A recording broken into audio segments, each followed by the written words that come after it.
Ladies and gentlemen, are we live? I'm here with the beautiful Wanderer-Fehn, and tonight we're going to read a ritual pasta for you called 11 Miles. Do you have something that you truly, relentlessly desire, other than Wanderer-Fehn? Despite your state of life, is there something else that you would go completely to the end of the world to get?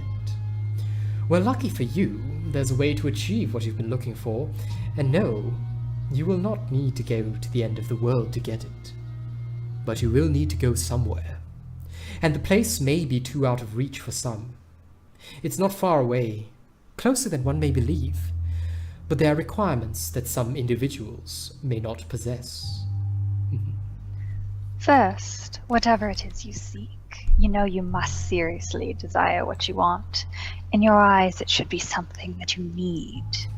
If you begin this journey without the correct state of mind, you will surely fail, as it was near impossible to turn back once the journey starts. The second requirement is that you will need a vehicle of sorts. Most use a car, as it will give one false feeling of protection, which may be what gets you through. There have been a select few that have used a small motorized vehicle, such as an ATV or motorcycle, but this has proven to be quite difficult, as the conditions of the journey can prove to be too bothersome, even in its early stages. Now, I would recommend that you do not use a vehicle too large or noticeable, as you will need some sort of cover at night to be most safe. Now, while any sort of car will do, you may not want to choose the most expensive or cherished vehicle. You can take your slick new Mercedes-Benz for a drive if you'd like, but don't expect it to come out in a pristine state. Make sure your vehicle is completely fueled before beginning the drive. The first task to accomplish is to locate the road. It doesn't have a name, it's not on the map, and technically it doesn't even exist.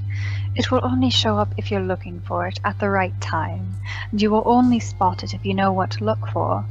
Finally, you must be alone during the journey. You didn't think that you'd be able to go with a group now, did you? It must be at night when you begin. Choose the time of night when you believe the roads are least populated. Drive to any area that is just a stretch of road surrounded by woods. And here is where you'll want to start paying close attention. If you're looking for the road, it will turn up eventually, but you need to search for the road's hint in order to be pulled down the right one.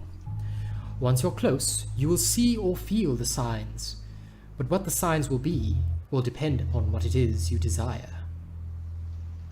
For example, if you're in search of wealth, you may spot shimmers on the empty branches of the trees, as if they resemble the shine of gold or diamonds.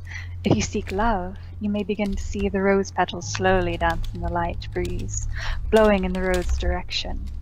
If you seek revenge, you might sense an ever-growing feeling of heat or anger in your body as you approach. Just know what it is you really want, and you'll have no problem finding the turn.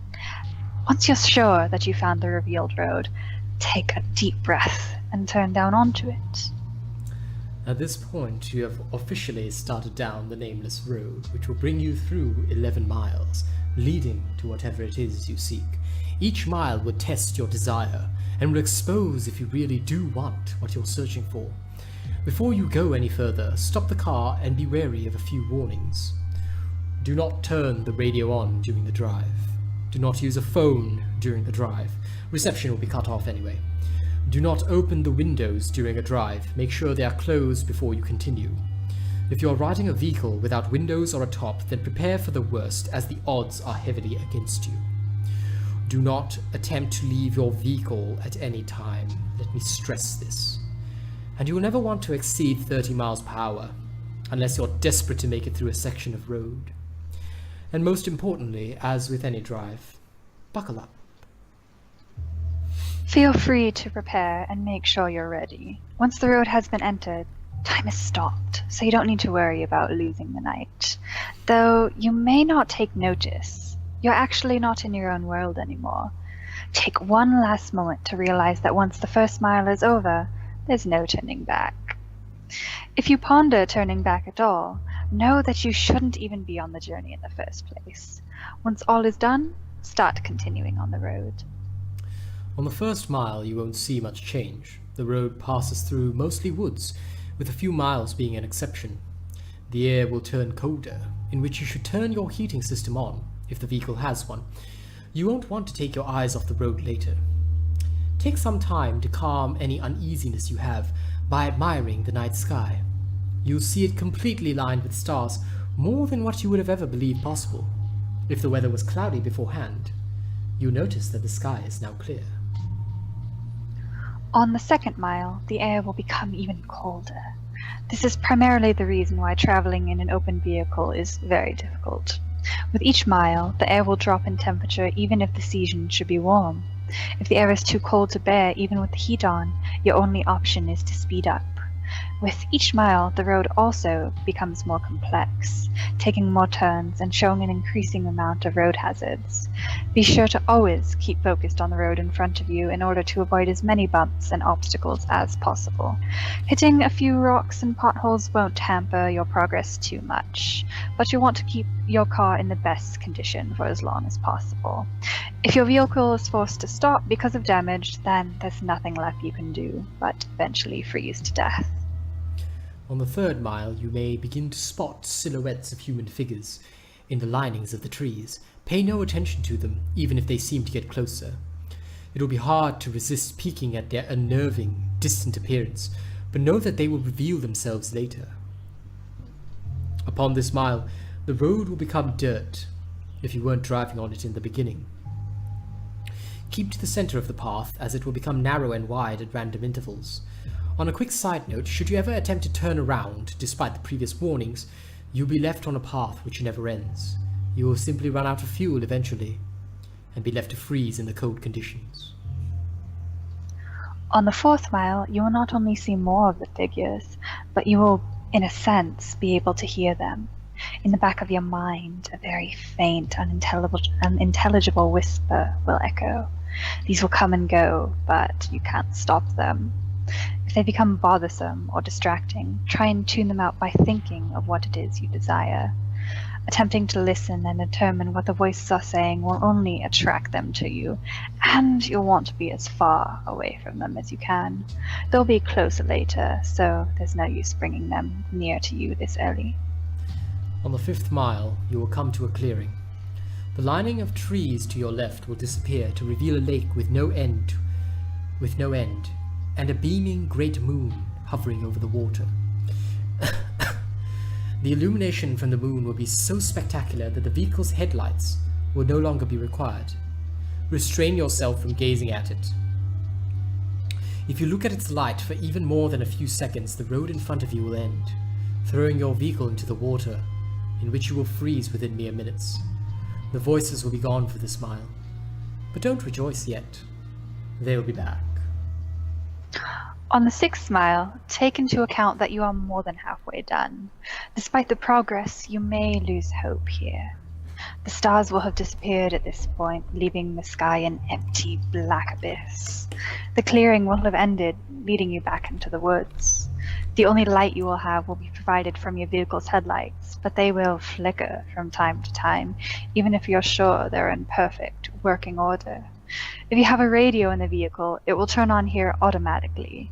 If you didn't turn it off beforehand, it will produce an overwhelming screech that will send you off the path. A calm voice will then begin to speak about your greatest fears, what it is you horror in your life. It will speak in a way that will cause you to visualize its words in your mind, so don't listen to it. If you begin to comprehend what it's saying, the horrors will prove too much for you to stay on the road safely. Attempting to turn off the radio will prove no use. Speed up if you need to. Just keep your mind off the voice as much as you can. As you approach the end of the mile, the voice will fade out of the speakers, leaving your ears at peace. For now. On the seventh mile, the voices from the figures will return. It won't sound like a whisper this time, but more like distant screams growing closer with each second. At some point on this mile, you'll hear one of them right in your ear, as if they were right behind you. This is because one of the figures will have found their way into your vehicle. But do not turn around. Their face will shock you into a paralysis, leaving you off the road. If you don't draw attention to it, it'll become uninterested and hopefully leave. these beings are said to be the ones who have traveled down this road before, but they were not successful. They lived the remainder of their existence in suffering, with the darkness as their only companion, their goal being to bring other travelers down with them. It has been said from experience that these beings can't physically harm you, so as long as they don't cause you to wreck, you should be fine. On the 8th mile, slow down if you're going too fast. The road here takes very sharp turns, which, if overshot, will throw the vehicle into a pit through the trees. The cold is near fatal here. If you were to have a glass or bottle of liquid in your vehicle, it would be solid in seconds. The heating system will have become completely obsolete. Your headlights will flicker more, sometimes shutting off for a few seconds. You should brake if this happens, but do not completely stop. The figures will be following you at this point, and should you stop for too long, they will surround and trap your vehicle. More of their screams can be heard from outside your doors, sometimes even the sound of maniacal laughter. The hands will claw at your windows, desperate to reach in and feel something living. Do not look at them. They won't block your windshield, and the last thing you want to happen is to crash and be trapped with them. If you don't make it from here, pray that it's the freezing that ends you. And on the 9th mile, your vehicle will stall. The headlights will shut off, as will all other systems inside. There's nothing you can do to prevent this. What you will need to do is close your eyes and immediately attempt to restart the vehicle. Keep your eyes closed, as the figures would have surely surrounded you at this point. The starting of the vehicle will frighten them, and they will all back away temporarily. This will give you a chance to start moving forward again. If you begin to hear the windows crack from their struggle, don't lose focus. The beings can alter the vehicle, but remember that they still do not have the strength to physically affect you. You will hear nothing but their voices rampaging in your mind, as there could be anywhere between a dozen or 100 after you now. Once you start the vehicle, floor it. Floor it so long as you can stay on the path. Once the mile's done, the beings will retreat. On the 10th mile, the voices of the beings will stop. If you were to look in your rearview mirror, do not actually do this. You will see them following you, but not as if they were chasing. They're watching you as if they were seeing you off. As you go down the 10th mile, the road will be smoother, as if you were back on the 1st mile. They won't be after you, but they will watch you as you pass. Some have theorized that the beings are impressed here, that you have come a long way on the journey to what it is you desire. This is false. They are not impressed, but they are happy. They are happy you are about to approach the next mile. They are happy because you are most likely going to your death. On the 11th and final mile, everything in your vehicle will lose power, as it did on the 9th mile. The vehicle would normally be immobile, but you will still be moving. An unknown force will be pulling you forward. In the darkness, you will see a growing red light up ahead, as if it were a light at the end of the tunnel. Close your eyes and cover them. Do whatever it takes to make sure you do not see what you are about to go through. Covering your ears would also be helpful, but keeping your eyes covered should be a higher priority. The red light is another clearing, but there's no moon or lake this time. Once it's entered, it's unrelenting and inconceivable noises will sound from all directions. No amount of bravery and conditioning will spare you from these sounds. The cold will turn to a merciless heat, burning all parts of the vehicle. You'll feel the illusion that all of the flesh is being burned off your bones, that every part of you is being destroyed as you travel through screams and audible suffering.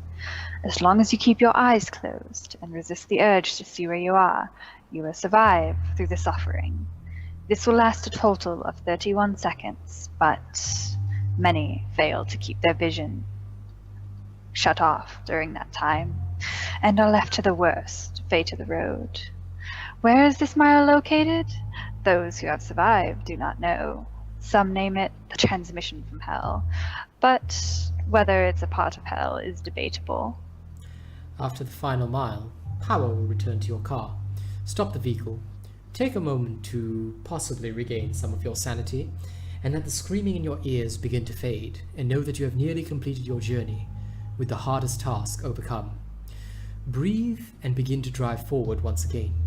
After only a kilometer, your vehicle will arrive at a dead end. Stop here and don't attempt to move again. Nothing will happen right this second, but do not be disappointed.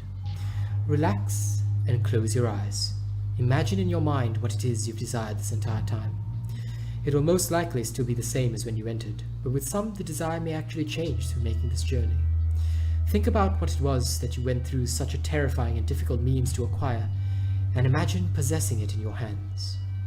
Once you have completely visualized this, open your eyes. You will then find yourself at the beginning of this unnamed road where you first began. This may confuse you, but know that you are finished. Your task is done. Your mind will then turn to your reward.